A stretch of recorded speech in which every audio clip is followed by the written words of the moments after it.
आपण या ठिकाणी जिल्हा परिषद उच्च प्राथमिक शाळा करंजखेड नवीन तालुका महागाव जिल्हा यवतमाळ आपल्या शाळेमध्ये विज्ञानाचे नवनवीन प्रयोग विद्यार्थ्यांच्या मनामध्ये उमगले पाहिजे या उद्देशाने आज आपण एक प्रयोग शाळेमध्ये घेणार आहोत।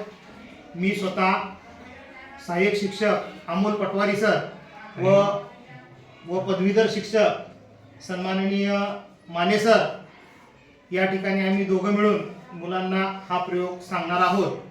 तर आजच्या प्रयोगाचं नाव माने सर सांगतील। गोबर गॅस व गॅस बायोगॅस असं पण म्हणलं जाते निर्मिती कशा पद्धतीने करायची थोडक्या आणि कमी खर्चा या ठिकाणी सर साहित्याची नाव सांगतील। बघा, गोबर गॅस म्हणजे काय? गोबर म्हणजे सगळ्याला माहित आहे शेण, होय की नाही? शेण सगळ्याच्या घरी मिळतं का नाही? बरोबर आहे। तर आपण या बाटलीमध्ये अर्ध्यापेक्षा थोडं शेण घेतलेलं आहे आणि ते शेण घट्ट नाही तर त्या शेणामध्ये थोडंसं आपण पाणी मिक्स करून ते शेण असं पातळ केलेलं आहे। आलं लक्षात? हे या ठिकाणी शेण आहे, या ठिकाणी हा फेविक्विक आहे आणि हा सलाईन आपण लावतो की नाही पेशंटला, तर त्या सलाईनचा सिरीज आहे।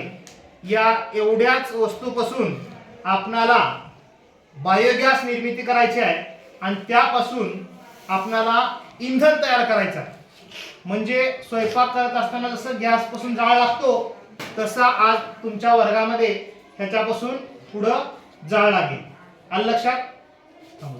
ही सिरीज घेतली, ह्या सिरीजचं जे बाटलीमध्ये टोप घालायचं असते ते आपण ह्या बाटलीच्या टोपणामध्ये घातलेलं आहे पूर्णतः आणि हे टोपण ह्या बाटलीला आपण असं लावून घेतलेलं आहे।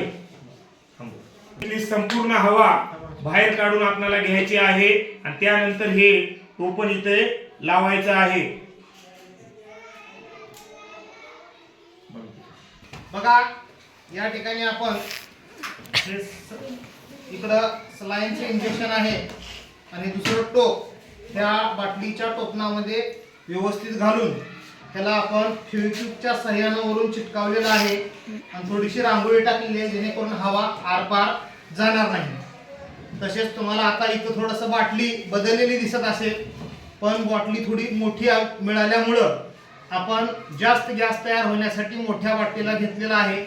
मोठ्या बाटलीमध्ये अर्ध्यापेक्षा जास्त हे गोबर भरलेलं आहे आणि थोडंसं त्याच्यात घट्ट गोबर नाही, थोडं पाणी सुद्धा आहे। आलं लक्षात? तर बाटली ही बदलल्यामुळं काही शंका नसावी। आता हे आपण या ठिकाणी लावून घेणार आहोत।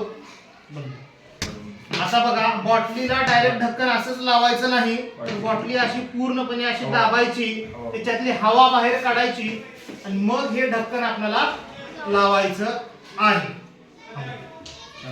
तर आज या ठिकाणी आपण ही बाटली पूर्णतः बंद केलेली आहे व सिरीजचं हे बाहेर हवा न जाऊ नये म्हणून ऑफ केलेला आहे आणि पुढील 7 दिवसात म्हणजे आज 25/11/2025 वार मंगळवार असल्यामुळे इथून 7 दिवस आपल्याला ही बाटली बंद ठेवायची आहे, कारण यामध्ये गोबर गॅस म्हणजेच बायोगॅस तयार होईल आणि मध्ये जमा होईल। इथून 7व्या दिवशी आपल्याला ते बायोगॅस बाहेर काढून त्यापासून आपल्याला अग्नी कशी तयार होते हे प्रत्यक्षात पाहायचं आहे।